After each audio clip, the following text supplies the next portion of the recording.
இது எக்கனாமிக்ஸோட 5 mark questions. மொத்தம் 12 questions எடுத்துகிட்டு வந்திருக்கேன். 42 கொஸ்டின்ஸ் இருக்குது 12 லெசன்ஸில் சேர்த்து. நான் 12 கொஸ்டின்ஸ் எடுத்துகிட்டு வந்திருக்கேன். பாருங்கம்மா, வெரி வெரி இம்பார்ட்டன்ட் மட்டும் எடுத்துகிட்டு வந்திருக்கேன். இது சைட்லேயே இருக்குது பார்த்தீங்களா, இது அந்த பேஜ் நம்பர். அந்த பேஜ் இந்த பேஜ் நம்பரில் போனால் இந்த ஹெட்டிங் வச்சு அது அப்படியே அந்த ஆன்சர்ஸ் இருக்கும். அதில் உங்களுக்கு எந்த அளவுக்கு ஓகே இருக்கோ அந்த ஆன்சரே எழுதுங்க. இப்போது ஒரே லெசனில் இது ஃபஸ்ட் லெசனோட ஃபஸ்ட்டு கொஸ்டின், அதே லெசனோட இன்னொரு கொஸ்டின். இது இப்போ நீங்கள் இது ரெண்டுத்துலேருந்து ஏதோ ஒன்று படிச்சிங்கன்னு வைங்களேன், இது வராது இது வந்துட்டுருக்கும், இது வராது இது வந்துட்டுருக்கும். ஸோ நீங்கள் அப்படி படிக்கக்கூடாது. ஒரு லெசனில் 2 கொஸ்டின்னா ரெண்டுத்தையுமே படிச்சுடுங்க. ஃபுல்லாகவே 12 படிங்க. இல்லை நான் இதுலேயும் கம்மியாக படிக்கிறேன் அப்படின்னாக்கா ஒரே லெசனில் இருக்கிற 2 கொஸ்டின்ஸ் படிச்சுடுங்க. இது ஒரே லெசனில் இருக்கிற 2 கொஸ்டின், இது ஒரே லெசனில் இருக்கிற 2 கொஸ்டின், அந்த மாதிரி படிச்சிடணும். அதுக்கப்புறமேட்டுக்கா இது நீங்கள் ஓனாகவே எழுதலாம். தமிழ் மீடியம் பசங்க தானே, உங்களுக்கு ஓனாகவே எழுத வரும். இது தமிழ்நாட்டின் கனிம வளங்கள் குறிப்பு. கனிம வளங்கள்னால் என்னம்மா, லிக்னைட், கார்னைட், கிராஃபைட், இதை போல். இதுக்கு டேபிளர் காலம்லாம் போட்டு எவ்வளோ பர்சன்டேஜ் அப்படிலாம் எழுத வேண்டாம். பட் இதோட அந்த மேட்ரு என்னவோ அது உங்களுக்கு தாராளமாக தெரிஞ்சிருக்கணும் இல்லைம்மா. தமிழ்நாட்டின் பல்வேறு வகையான ஆற்றல் வளங்கள். ஆற்றல் வளங்கள்லாம் என்ன, அனல் மின் நிலையம், புனல் மின்சாரம், காற்று அலை, சூரிய சக்தி மின்சாரம், இது மாதிரியான வேர்ட்ஸ் எல்லாம் எழுதி அது எதுக்கு யூஸ் ஆகுது, எது கிராமத்துக்கு யூஸ் ஆகுது, எது ஃபேக்ட்ரிஸ்க்கு யூஸ் ஆகுது, எது உங்களுக்கு காற்றாலைக்கு தேவைப்படுது, இது போல் ஆன்சர்ஸ் இங்கே வரணும். இதில் பாருங்கள் 2015 2000 வரையான ஏற்றுமதி. இது என்ன வந்துச்சு, இதில் என்னென்ன சேஞ்சஸ் வந்துச்சு 2015 2020 வரைக்கும். Digital India மாறிடுச்சா. அதுக்கப்புறமேட்டுக்கா 25% வந்து ஏற்றுமதியை குறைச்சிட்டு இறக்குமதியை குறைச்சிட்டு 75% ஏற்றுமதியை மாற்றினாங்க. இது எப்போ ஆச்சு, 2015 ஆச்சு. அது அப்புறம் பத்திரப்பதிவும் டிஜிட்டல்லையே பண்ணிக்கினாங்க, பணம் மாற்றுறதும் டிஜிட்டல்லையே பண்ணிக்கினாங்க, ஆர்மியோட பாதுகாப்பும் டிஜிட்டல்லையே பண்ணிக்கிட்டாங்க.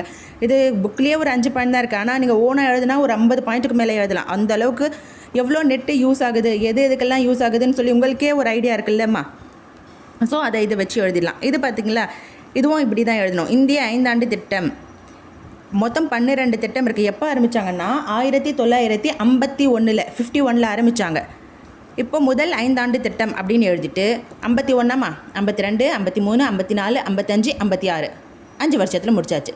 2ஆம் 5 ஆண்டு திட்டம் அப்படின்னு போட்டுட்டு 56 முடித்தாங்கல்ல, 57 58 59 60 61. இப்போ 3ஆம் 5 ஆண்டு திட்டம் போட்டுட்டு 62 63 64 65 66 இந்த மாதிரி கவுண்ட் பண்ணி 12 திட்டமும் எழுதினீங்கன்னா இப்போ நீங்கள் பாருங்களேன், இங்கே கொஸ்டின் எழுதுறீங்க. இப்போ முதல் 5 ஆண்டு திட்டம், 2ஆம் 5 ஆண்டு திட்டம், 3ஆம் 5 ஆண்டு திட்டம் அப்படின்னு எதுனா அது கண்டிப்பாக இவ்வளோ பெருசாகிடும், இவ்வளோ தாராளமாக ஆகிடும். இப்போது ஒரு 5 மார்க்கு இவ்வளோ தாராளம் போதெல்லாமா. இதுக்கு அப்புறம் கொஞ்சம் பேஜஸ் பேலன்ஸ் இருக்கும் இல்லையா, இதுக்கு நீங்கள் என்ன எழுதுங்க, முதல் 5 ஆண்டு திட்டத்தின் நோக்கம் என்ன, நோக்கம் அதோட தற்சார்பற்ற தொழில் முன்னேற்றம்.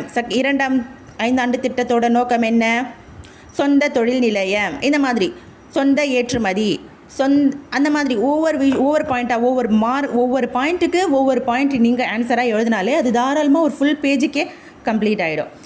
ஒரு எக்கனாமிக் பசங்கள்லாம் இந்த 3 கொஸ்டின் உங்களுக்கு தாராளமாக தெரிஞ்சே இருக்கணும். என்ன தெரிஞ்சிருக்கணும், செல்லோர் முற்றுரிமை, அது ரொம்ப ஈஸியாக இருக்கும், ஒரு விஷயமும் இல்லை. காந்திய பொருளாதாரம் அப்படின்னா என்னம்மா, வெளிநாட்டிலேருந்து இறக்குமதி பண்ணாதீங்க, அவங்களே ஓனாக ப்ராடக்ட் ரெடி பண்ணுங்கள், அவங்க ஓன் ப்ராடக்டை விற்றுடணும். இதுதான் காந்திய பொருளாதாரம். இதை நீங்கள் ஓனாகவே எழுதலாம். உங்களுக்கு எந்த அளவுக்கு புரியுதோ அந்த அளவுக்கு ஆன்சர் எழுதலாம்.